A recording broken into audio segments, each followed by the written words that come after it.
যদি তোমার ফিরতে মন চায়, রাস্তা একটা আছে। 40 বছর নামাজ আদায় করো না, 50 বছর নামাজ আদায় করো না, এই পৃথিবীর যত ধরনের নেশা আছে কোনোটা তুমি বাদ দাও নাই। এই এলাকার অমুক তুমুক যত খারাপ বাজে মেয়ে আছে সবার সাথে তোমার বাজে সম্পর্ক ছিল, তুমি একটা বাজে ছেলে, সে একটা বাজে মেয়ে।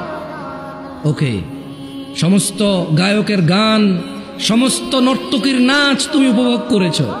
শোনো, 40 বছরের অপরাধ, 50, 60, 70-এর অপরাধ, শোনো, রাস্তা একটা আছে। ও বোন, ও ভাই, রাস্তা একটা আছে, আমি বলে দিয়ে যাই।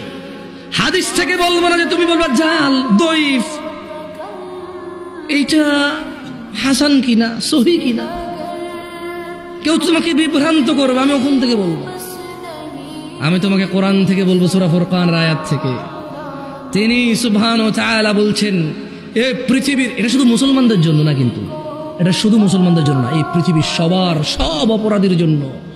তিনি বলছেন, ইল্লা মান তাব, অতঃপর যে অপরাধ ছেড়ে ফিরে আসে, ওয়া আমানা, আল্লাহর প্রতি ঈমান আনে, ওয়া আমিলা আমালান সালিহা, এবং যে সৎ কর্ম করে, ফাউলাইকা ইউবাদদিলুল্লাহু সাইয়্যাতিহিম হাসানাত, যে তওবা করে ফিরে আসে, ঈমান আনে, ভালো কাজ করে, আল্লাহ তার জীবনের যত গুনাহ আছে সবগুলোকে নেকিতে পরিবর্তন করে দেবে।